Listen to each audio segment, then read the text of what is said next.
হযরত শাহ আশরাফ আলী থানভী রহমতুল্লাহ এক জায়গার মধ্যে লিখছেন, ভাই আমি গুনাহ ছাড়তে পারি না, গুনাহ ছাড়তে পারি না, এরকম বহু চাপ আমার উপরে আসে কি আসলে আমি চেষ্টা করলেও পারতেছি না, চেষ্টা করলেও আমার দ্বারা গুনাহ ছুটতেছে না, আবার গুনাহ হয়ে যায়, আবার গুনাহ হয়ে যায়, আবার গুনাহ হয়ে যায়, হয় না জি? হাকিমুল উম্মাহ শাহ আশরাফ আলী থানভী রহমতুল্লাহ লেখেন। বা এটার তো বড় সুন্দর একটা ব্যবস্থাপনা আছে। সেটা হচ্ছে 1 নম্বর ব্যবস্থাপনা হচ্ছে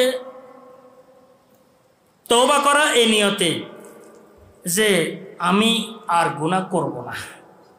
কিন্তু বহু ভাই এমন আছে হয়তো আমরা গুনাহ করব না এটা মনকে আমি বুঝাইতে পারি না। বহু সময় এমন হইয়া যায় লাগে যে গুনাহ গায়রে ইখতিয়ারি হইতেছে, আসলে তো গায়রে ইখতিয়ারি নয়, গুনাহ কি ইখতিয়ারি। পাকিস্তানের হযরত রহমতুল্লাহের কাছে একজনের চিঠি লিখছেন, হযরত আমি ইচ্ছে করা লাগে না, ইচ্ছে ছাড়াই কি গুনাহ হয়ে যায়। হযরতে বলতেন ইচ্ছে ছাড়া গুনাহ হয় না, সেখানে ইচ্ছে আছে। আপনি আমার সাথে আসেন, আমি আপনার দিকে তাকিয়ে আছি, আপনি চক্ষু কোন দিকে ব্যবহার করেন। আমি যদি আমার ডরে আমার ভয়ে যদি আপনি চক্ষুটা নিয়ন্ত্রণ রাখেন, তাহলে যেখানে আমি নাই তুই ইচ্ছে করে ব্যবহার করতেছেন অন্যদিকে গুনার দিকে। হাকিমুল উম্মাহ শাহ আশরাফ আলী থানভী রহমতুল্লাহ লিখছেন, যদি এর পরেও কারো চক্ষু ছুটে যায়, এটা বড় রোগে কি আক্রান্ত হইয়া গেছে সে। এরপরেও যদি তার মুরব্বী দেখে আছে, ওস্তাদ দেখে আছে, সে বুঝতেছে, এরপরেও সে লুকোচুরি করতেছে, তো এটা কিন্তু মারাত্মক রোগ। বলছেন এই রোগ থেকেও তো নিষ্কৃতি আছে। সেটা কি? গুনাহ হইতেছে, তুমি তওবা করো, গুনাহ হইতেছে তওবা করতে থাকো, গুনাহ হইতেছে তুমি কি তওবা করতে থাকো।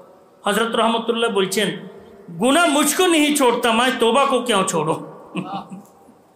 गुनाह हमें आके छाड़े ना, हमें तौबा क्यों छाड़बो। হ্যাঁ, তুই গুনাহ করতে থাক, মনকে বলবে শয়তানকে তুই গুনাহ করতে থাক, আমি তওবা করতে থাক। তুই কত করাইতে পারস গুনাহ, তুই হ্যাঁ করাইতে থাক আর আমি তওবা করতে থাক। শেষ পর্যন্ত আল্লাহ পাকের ফজল, আল্লাহ পাকের করম, আমরুল্লাহে গালিব, আল্লাহ পাকের হুকুমে কি হবে? গালিব হবে। গুনাহ ইনশাআল্লাহ হার মেনে যাবে, নফস এবং শয়তান হার মেনে যাবে যদি গুনাহের সাথে আমরা তওবা করতে থাকি। আল্লাহ পাক সবাইকে তৌফিক দান করুন। নিজেদের গুনাহগুলোকে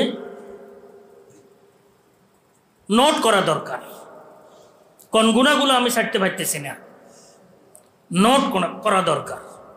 কোন দুর্বলতাগুলো আমার মধ্যে আছে, এগুলো নোট করে দুর্বলতাগুলো দূর করা দরকার, করণীয় ক্ষেত্রে বর্জনীয় ক্ষেত্রে উভয় ক্ষেত্রে। হিম্মত করতে করতে চলতে চলতে আল্লাহ পাকের ফজল ও করমে ইনশাআল্লাহ তাআলা রাস্তা সুগম হবে, সহজ হবে।